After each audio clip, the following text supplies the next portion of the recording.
નમસ્કાર નડિયાદ. આજથી 4-5 દિવસ પહેલા મેં અમારી ચેનલ ચેકપોસ્ટ લાઈવમાં એનાલોગ પનીર અને શુદ્ધ પનીર બાબતે એક સમાચાર નાખેલા ને એક ફોટો નાખેલો, જેમાં એક બાજુ એ શુદ્ધ પનીર છે ને એક બાજુ એનાલોગ પનીર છે. એપ્રિલ 2026માં કંઈક એવો નિયમ આવ્યો હતો કે હોટલો વાળાએ કે જે પણ આ પનીરનો ઉપયોગ કરતા હોય એનાલોગ વાળું, તો એ હોટલોમાં બોર્ડ લગાવવું કે એનાલોગ પનીર, અહીંયા એનાલોગ પનીર વપરાય છે. બરાબર, જેમ નહીં હોતું અહીંયા શુદ્ધ સિંગ તેલમાં ખાવાનું બને છે, અહીંયા રોજનો પગાર આપવામાં આવે છે, એવી રીતે આ એક બોર્ડ લગાવવાનું કે અહીંયા એનાલોગ પનીરમાંથી ખાવાનું, એટલે પનીરની આઈટમ બને છે.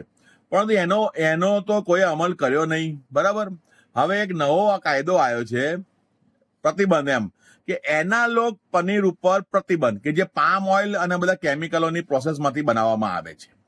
જો કે સારા સમાચાર છે, પ્રતિબંધ હોવો જ જોઈએ.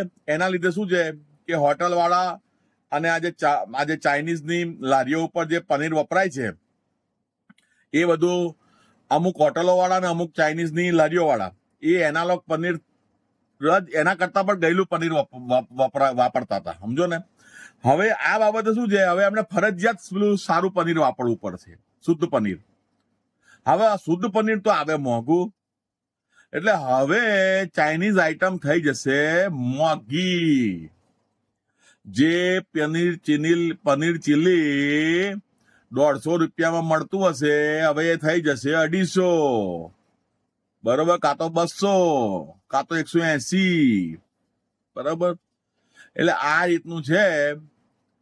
અને આ બાબતે મને બહુ સારું લાગે છે કે એનું સૌથી જે એનાલોગ પનીર બાબતે મેં જે 4-5 દિવસ પહેલા જે સમાચાર અપલોડ કર્યા ફેસબુક ઉપર ને બધી જગ્યાએ ને યુટ્યુબ ઉપર તો ઓછા વ્યૂ છે, પણ ફેસબુક ઉપર એને આગળ વધ્યું છે થોડું. તો એના લીધે સુવો મોટો લીધો હોય કોઈ અધિકારી શ્રીએ, તો એના કારણે આજે મારું કરેલું એક કાર્ય સફળ થઈ ગયું અને કાયદો બની ગયો કે એનાલોગ પનીર હવે પ્રતિબંધિત જ થઈ ગયું છે. એટલે કોઈ પણ કામ કરીએ તો એવું જરૂરી નથી કે આપણે શું કહેવાય કે તમે બહુ પૈસાવાળા હોવા જોઈએ કે તમારી શું કહેવાય બહુ મોટી ઓળખાણ હોવી જોઈએ, એવું કશું હોતું નથી.